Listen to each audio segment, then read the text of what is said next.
In general, we assume that all bacteria have a cell wall, and this is usually the case, but there are exceptions, just like with everything. And one exception is Mycoplasma. Mycoplasma is a species that does not have a cell wall. This is bacteria that is pleomorphic. It can change shape. It's very um, unique in that way because most of the pleomorphic organisms are your archaeans, but these are actually bacteria. One example of mycoplasma is Mycoplasma pneumonia that causes pneumonia. Because it has no cell wall, it is not going to be affected by the same antibiotics like penicillin. And you can't stain it the same way for that same reason. The cytoplasmic membrane contains sterols, kind of like the cholesterol in our cells, that protects the bacterial cell, gives more strength to the plasma membrane. So like our cells, they're similar to our cells. The other group of organisms that are prokaryotic are your archaeans. Archaeans are very unique in that they can live in multiple environments. They all have a cell wall also, in general again, but their cell wall differs. And one way that we separate these two groups is by looking at the substances or the proteins found in the cell wall.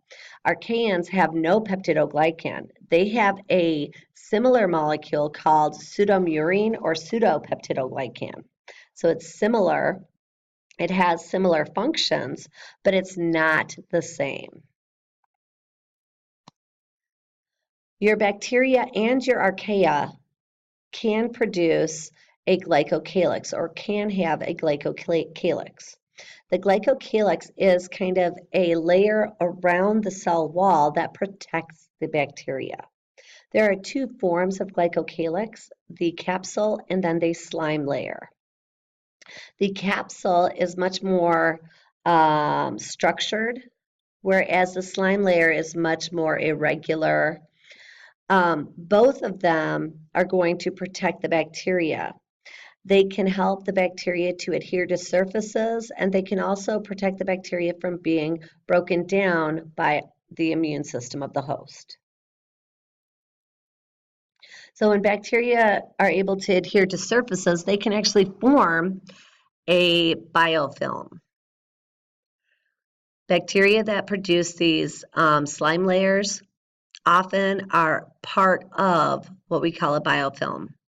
A biofilm is a relationship amongst organisms, mainly bacteria, where they live together within a community, but each cell is its own organism.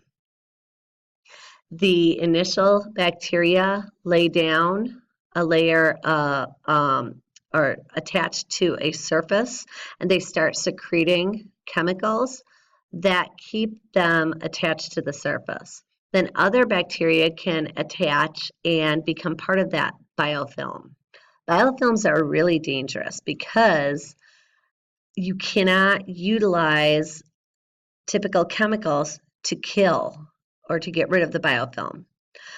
We have biofilms that form on our teeth every day, which is why people are supposed to brush their teeth twice a day, because plaque on your teeth is a biofilm. It starts with bacteria that just adhere to the tooth surface, and then they will replicate and new cells will come in as well. The brushing is mechanical removal of the biofilm, and it will protect your gums, your teeth, and get rid of the bacteria. And then as soon as you do so, more bacteria will come in and start adhering. Biofilms are dangerous because they can cause infections, they can lead to infections, and antibiotics aren't going to do anything. You have to physically remove, so mechanical removal of the biofilm, and that can be painful. If you have an infection like this, scrubbing that infection to get that green film off is going to be very painful. But once you do, then the infection, that damaged skin, can actually heal. Attached to the cell wall, bacteria often have certain structures that help them in either being able to attach to surfaces or to other cells, or allows them to be motile.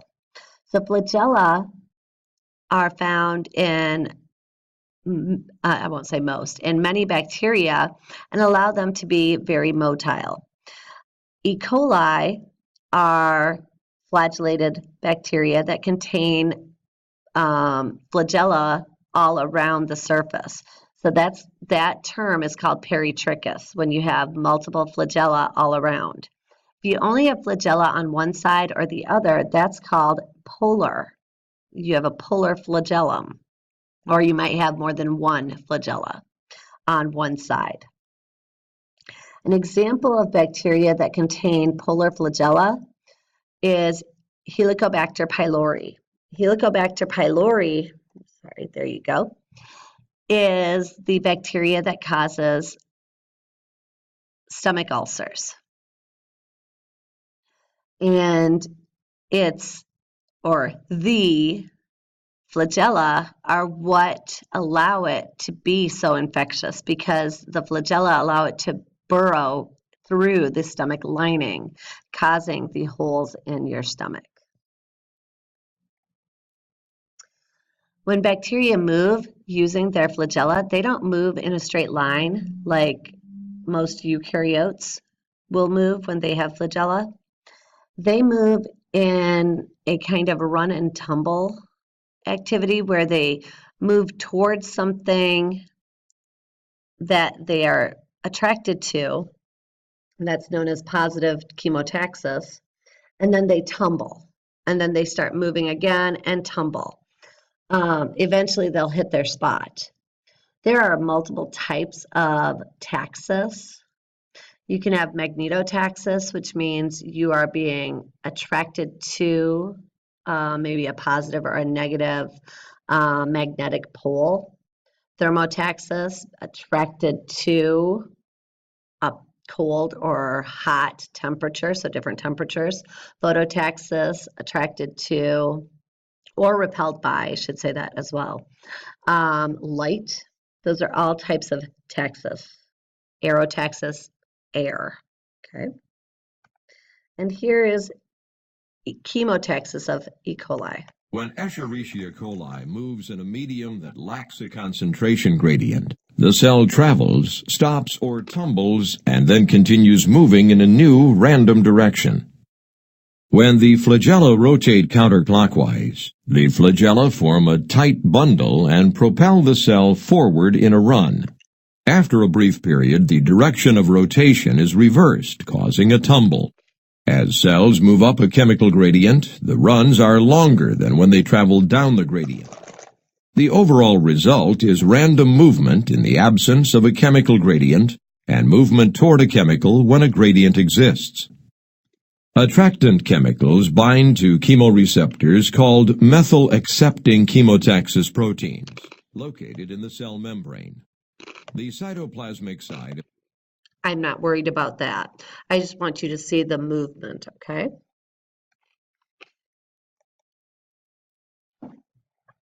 Other appendages would be your pili or fimbriae. Fimbriae are tiny structures. Fimbriae and pili are tiny structures that allow bacteria typically to adhere to surfaces. One type of fimbriae is known as a sex pilus. This is a longer fimbriae, and so it's known as a pili or a pilus, and it attaches to the surface of another bacterial cell, allowing these two cells to transmit different genetic information in a process known as conjugation. And this is one way that bacteria can gain different characteristics. So they don't go through and reproduce sexually, but they can transmit information from one cell to another through this sex pilus, which is why it's called conjugation of bacteria. Inside the bacterial cell, we have multiple structures that we'll talk about. The first structure is called the chromosome. The chromosome is the bacterial DNA. Most bacteria contain one single circular strand of, or circular double-stranded molecule of DNA. This one single circular double strand is going to be found in a region called the nucleoid.